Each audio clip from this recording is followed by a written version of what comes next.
bagus. Bagi. Warahmatullahi wabarakatuh. Waalaikumsalam warahmatullahi wabarakatuh. Apa sih? Saya kalau kelihatan anak gitu main bola juga. Alhamdulillahirrahmanirrahim. Kali ini kita lagi berada di mana? Kita lagi ada di Pesanggerahan dan kebetulan hari ini kita diundang sama komunitas skuter 99. Masya Allah. Biasa. Nah, kali ini kita bersama dengan Habib Muhammad. Habib Muhammad. Ini tamannya berkualitas. Ya. Ada tempat bermain buat anak, ada taman-tamannya, dan ada keterampilan kayaknya. Apa kita intip sebentar yuk? Ayo, rame ayo, banget boleh, kegiatannya boleh, nih. siap. Makin penasaran kan? Yuk kita lihat aja. Ayo Bib, ayo Bib.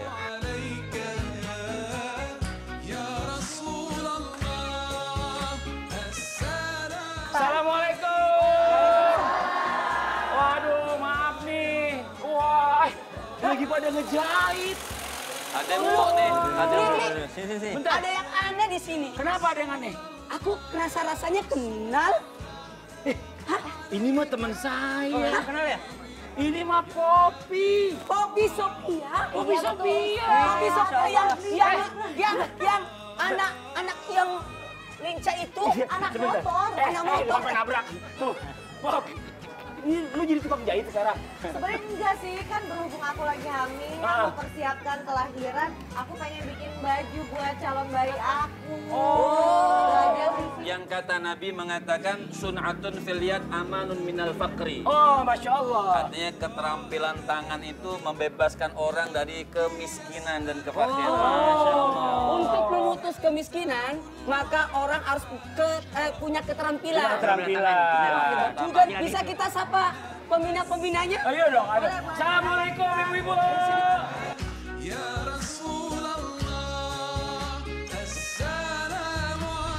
Mohon izin, ini acara apa Pak di sini? Ini dalam rangka apa sih Pak? Ini pada Ini acara kumpul-kumpul. latihan session selama 3 hari yang diadakan sama Pak Dinas Perindustrian. Tapi tadi saya senang tuh ya dengan hadisnya Rasulullah bahwa kalau kita seandainya melatih tangan kita dengan kreatif, insya Allah kita bisa terhindar dari yang namanya kemiskinan ya, Bib, ya, kefakiran. Karena nih tangan bisa bikin apa aja jadi duit Bu sebenarnya Bu, bener ya? Yang penting ada kemauan apa enggak, ya bener ya Bu ya? Saya mau tanya. Belajar apa enggak? Dan mau belajar. Dan mau belajar. Saya mau tanya dulu, siapa yang belum tahu jahit tapi ketika sudah di sini langsung tahu jahit? Sama sekali tidak tahu. Oh, semuanya. Jadi selama ini Bu ngapain aja tidak tahu jahit? Oh, masak ngegosip ya. Ya. Tapi gini, Ustadz, nih ya, kalau seandainya mereka itu sendiri-sendiri, itu akan jadi susah, jadi berat rasanya. Nah, karena mereka sekarang lagi bersama, kebersamaan, kayaknya segala sesuatu tuh yang berat tuh jadi ringan. Bener ya Bu ya? Alhamdulillahirrahmanirrahim, kalau Anda berhasil sendiri itu biasa. Tapi kalau bisa berhasil bersama-sama itu yang luar biasa. Seperti tema kita hari ini yang akan kita angkat. Tema kita hari ini yang kita bahas adalah hidup itu indah jika kita bersama. Apa Bu? Hidup itu indah jika kita bersama. Kayak gini, hidup itu indah jika kita bersama. Coba kita tes dulu. Jamaah. Oh jamaah. Alhamdulillahirrahmanirrahim. Sekarang kita lanjut lagi nih ya. Ada yang mau ditanyain sama Habib nih, Bib. Bicara masalah tentang masalah pagi-pagi nih. Kalau pagi-pagi ini kita ngeliat jamaah saling kerja begini, saling bantu. Kayaknya enak banget. Katanya pagi-pagi itu bisa mendatangkan keberkahan. Nah tapi kita pengen tahu juga, kenapa segala sesuatu yang kita kerjakan secara bersama itu kok terasa kayaknya lebih ringan gitu, Bib. Gak berat gitu. Kenapa begitu, Bib? Mohon izin waktunya. Assalamualaikum warahmatullahi wabarakatuh. Dikatakan, ada pepatah mengatakan jangan kalah dengan ayam. Nah.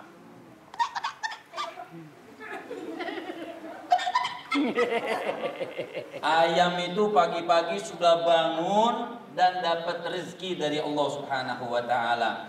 Maka dikatakan memang pagi-pagi al-bukur itu barakah. Artinya pagi-pagi itu berkah, rahmat dan malaikat diturunkan oleh Allah Subhanahu wa taala. Jadi memang dianjurkan kita ikhtiar itu mulai pagi-pagi ibu-ibu. Kalau ibu-ibu kan ikhtiarnya masakin suami, masakin anak. Namanya kan juga ikhtiar dan barokah. Dan juga tadi dikatakan memang dengan jamaah itu segala sesuatu itu memang sangat mudah. Ini sesuai dengan hadis daripada baginda Nabi besar Muhammad sallallahu alaihi wasallam. Al-mu'min kal bunyan yashuddu ba'duhu ba'dha. Kata Rasul sallallahu alaihi wasallam, orang mukmin dengan orang mukmin tersebut kal bunyan itu seperti bangunan.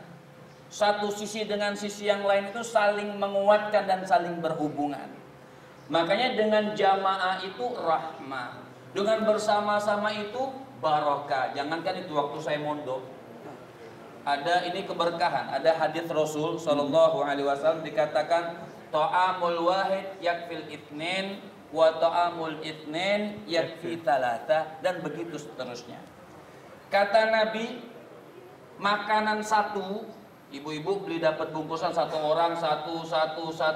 Kalau dimakan sendiri habis gak? Habis. Saya nggak bilang dapat atau enggak, seumpamanya. Ya. Ibu-ibu dapat satu habis. Kalau kita makan nasi satu bungkus habis sampai tahap 7 kali. Ya, tahu tahap orang sini? Sendawa. Tapi kalau dimakan berdua, dua bisa kenyang, dibagi dua berjamaah bareng. Begitu kalau kita mondok begitu, ada 2 bungkus nasi, gabung jadi satu, makan 5 orang, kenyang semua 5-5-nya. Makanya di situ dikatakan al-jamaah barokah, atau sesuai dengan hadis baginda Nabi besar Muhammad sallallahu alaihi wasallam, al-jamaah rahmah. Itu berjamaah dengan kebersamaan itu mendatangkan betul-betul rahmat dan kasih sayang Allah Subhanahu wa taala. Karena orang sama orang saling membutuhkan. Kita nggak bisa hidup sendiri, mati sendiri, pakai kain kafan sendiri. Ada nggak orang pakai kain kafan sendiri? Dan ke kuburan sendiri. Kan nggak bisa. Artinya satu sama lain kita saling membutuhkan. Betul atau tidak ibu-ibu? Betul. Seperti saat ini ibu-ibu Masya Allah dengan menjahit bersama. Artinya mungkin kalau sendiri-sendiri malas kita, tapi dengan bersama selesai semua. Yang nggak bisa, yang bisa. Ngajarin yang nggak bisa. Inilah yang dianjurkan atau dituntunkan oleh baginda Nabi besar Muhammad sallallahu alaihi wasallam mubarik alaihi wa ala alihi. Jadi wajar kalau Rasul mengatakan al-mu'min kal bunyan, itu wajar. Kalau Rasul mengatakan orang mukmin itu ibarat bangunan, menguatkan satu sisi dengan sisi yang lain, itulah memang hebat, sehingga kita tidak terpencar. Sebab kenapa? Kata Rasul sallallahu alaihi wasallam, al-furqah adab. Sampai kalimatnya adab. Al-furqah itu adab. Apa artinya? Kalau menimbulkan berpecah belah, kita nggak mau. Pokoknya saya nggak mau berjamaah, saya mau sendiri-sendiri aja. Itu adab. Adab. Artinya Rasul mengatakan apa ya? Kalimat adab ini merupakan suatu yang sangat tidak bagus lah. Oh, saya mau sendiri, saya mau makan sendiri, saya mau minum sendiri, saya mau kerja sendiri, saya mau cari duit sendiri, saya mau join sendiri, nggak bisa seperti itu. Maka Ar-Rasul sallallahu alaihi wasallam beliau mengatakan al-jama'ah rahmah wal furqah adab. Berjamaah itu rahmat dari Allah Subhanahu wa taala, dan perpecahan atau saling pengen memperkaya diri sendiri misalnya, itu adab dikatakan oleh baginda Nabi besar Muhammad sallallahu alaihi wasallam. Jadi mudah-mudahan ibu dengan kumpul saat ini pulang ke tempatnya masing-masing bawa rahmat Allah Subhanahu wa taala. Bawa kebersamaannya dengan keluarga juga, jangan semua teman rame bersama ngerumpi 7 jam. Kira sama suami bau bawang. Nah, itu juga nggak bagus. Artinya di rumah kita punya kebersamaan dengan suami dan anak-anak, di luar juga kita punya kebersamaan dengan para teman-teman. Ini Masya Allah, luar biasa nih ilmunya nih Bim. Makasih banyak Bim. Aduh, ini emang senang banget ya bicara masalah tentang kebersamaan, selain ada keberkahan di sana. Coba bayangin, waktu dari rumah sebelumnya kan nggak pernah jahit sama sekali, betul ya Bu ya? Pernah nggak kebayang bisa bikin baju sendiri begini? Nggak pernah Bu ya? Mimpi aja kagak katanya gitu ya Bu ya. Tapi kenyataannya gimana? Bisa Bu? Nah alhamdulillah, gara-gara apa? Karena mau usaha. Dan kebetulan bersama-sama, jadi semangat, makin berkah, makin pokoknya makin banyak deh, makin bagus. Nah ini Masya Allah nih. Nanti kita lanjutkan lagi nih tausiah dari guru kita, ada Ustadz Maulana Tausiah. Sebelumnya kita dengerin dulu nih, ada pembacaan ayat suci Al-Quran, surah Al-Maidah ayat 2. Berikut penjelasan dari surah Al-Maidahnya. Ustadz saya mohon izin waktunya. A'udzu billahi minasy syaithanir rajim.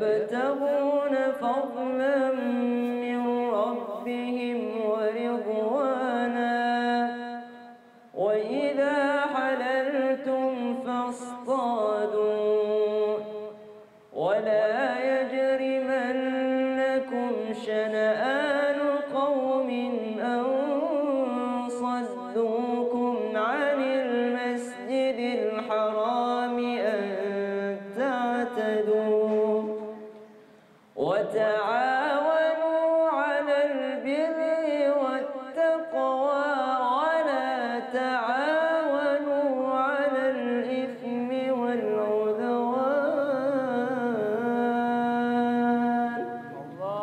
واتقوا الله إن الله شديد العقاب. Al-Quran surah Al-Ma'idah ayat 2, ayat yang sedikit panjang Allah Subhanahu wa taala, namun kita ambil poin daripada ending ayatnya atau di akhir ayatnya mengatakan wa ta'awanu 'alal birri wat taqwa, saling tolong menolonglah dalam kebaikan dan ketakwaan. Wala ta'awanu 'alal itsmi wal 'udwan, jangan saling tolong menolong dalam dosa atau dalam keburukan. Wattaqullah innallaha syadidul iqab. Nah, ayat ketiganya, ayat setelah ini Allah Subhanahu wa taala menjelaskan tentang apa yang diharamkan oleh Allah. Apa maksudnya? Ternyata berkaitan. Banyak orang saling tolong menolong dalam keburukan. Contohnya dalam mencari rezeki yang haram, berjamaah, berkomplotan, komplotan begal, komplotan rampok, komplotan maling, komplotan teroris, ya, berkomplotan atau berkongsi dalam keburukan, dan semua yang diharamkan oleh Allah. Tapi ketika mencari rezeki yang halal seperti ibu-ibu pada pagi hari ini, bersama-sama mencari keterampilan, mencari kesibukan yang bermanfaat, maka itu termasuk daripada ketakwaan kepada Allah. Kenapa? Allah katakan wattaqullah, bertakwalah kepada Allah. Caranya bagaimana? Saling tolong menolong dalam kebaikan, dalam kreativitas, ada ide-ide baru, ada produksi-produksi baru, mereka saling panggil-memanggil, menjahit atau keterampilan yang lainnya, memasak, Masya Allah. Inilah yang diberkahi oleh Allah dan termasuk orang-orang yang bertakwa kepada Allah Subhanahu wa ta'ala. Ibu, kalau misalnya ibu gandengan tangan sama teman ibu atau suami ibu deh, terus di depan suami ibu ada lubang yang besar, ibu biarin dia jatuh atau enggak? Biarin. Oke, biarin. Wah, kirain biarin katanya. Habis suaminya juga begitu katanya gitu lagi. No, tuh jawabnya biarin. Itu malah latah Mas Fadli. Nah, sama saja. Kadangkala kita mampu untuk mengingatkan kepada yang kebenaran, tapi kita nggak berani untuk mengingatkan bahwa yang dilakukan teman kita itu buruk. Ya, kita nggak berani. Oh, ibu, kok ibu belum mau sholat sih? Ah, itu kadang kita nggak enakan. Padahal ternyata sama saja kita menjerumuskan teman kita ke dalam lubang. Kalau kita sayang sama teman kita harusnya lebih bisa bijaksana untuk saling mengingatkan.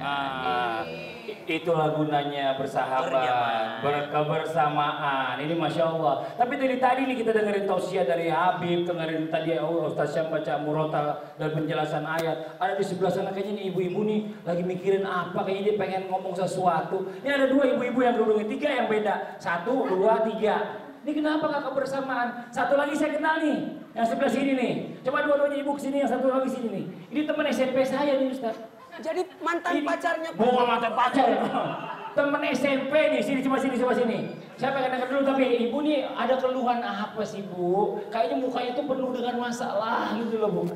Ya namanya hidup Pak Ustadz, walaupun dibantu orang banyak, tetap aja hidup saya bukan saya berat. Oh gitu? Iya. Ibu nggak usah ngegas juga kali Ibu. Pagi-pagi udah ngegas aja. Dari tadi ceramahnya kan gitu, jadi wah ini kesempatan saya bisa terapkan. Oh gitu ya. Iya benar-benar, ya Allah udah berat banget. Ini ngomong-ngomong teman sekolah saya ngapain di sini nih? Lagi ikut pelatihan. Emang nggak bisa jahit? Nggak bisa. Kayak dulu waktu SMP belajar PKK ngejahit dulu. Boro-boro. Misalnya jahit yang kecil-kecil. Oh. Waktu pelajaran jahit dia bolos. Ini teman saya waktu SMP Bu, tepuk tangan dong buat dia nih. Makasih banyak nih. Duduk lagi deh Ibu. Mau yang duduk nih, kita dengerin jawabannya langsung dari tausiah Ustadz Maulana aja. Ustadz, Nih setiap orang ini banyak ya namanya manusia, wajar kalau ngeluh, bener nggak? Pasti semua pernah ngeluh ya Bu ya? Ada yang nggak pernah ngeluh sama sekali Bu? Nggak ada ya Bu ya? Manusiawi ngeluh, kadang-kadang ada keluh kesah. Tapi kita pengen tahu nih, bicara masalah tentang kunci dari kesuksesan atau kunci sukses dalam kehidupan. Apa sih Ustadz yang bagus nih? Coba ada jelasin ke kita. Bismillahirrahmanirrahim. Ada kopi Sofia, makasih banyak. Kuncinya kopi Sofia jadi hebat seperti ini jadi apa? Apa kuncinya? Sebenarnya sih bersyukur ya karena aku sama kayak calon bayi ini dilahirkan ke dunia, diberi kesempatan sama Allah, dilahirkan melalui ibu aku, jadi banyak-banyak bersyukur. Nggak kayak yang tadi ya, mengeluh.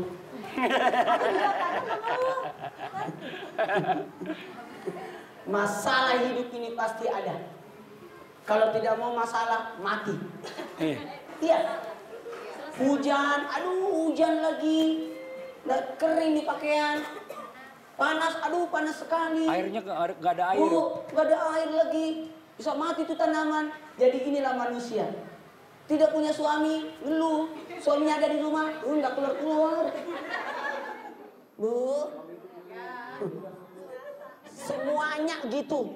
Nah, yang jelas kunci hidup ini ya ada dua. Yang pertama sabar, yang kedua syukur. Sabar dan syukur. Makanya wanita soleha ketika dia suaminya berlebih dia bersyukur. Ketika suaminya kurang bersabar. Ibu bersyukur suaminya kurang. Enggak. Kalau ibu serba syukur. Dapat nikmat bersyukur, kurang nikmat syukurin. Jamaah, syukuri apa yang ada. Lihat orang di bawah kita, masih banyak orang lebih menderita dibanding diri kita. Betul apa benar? Ibu?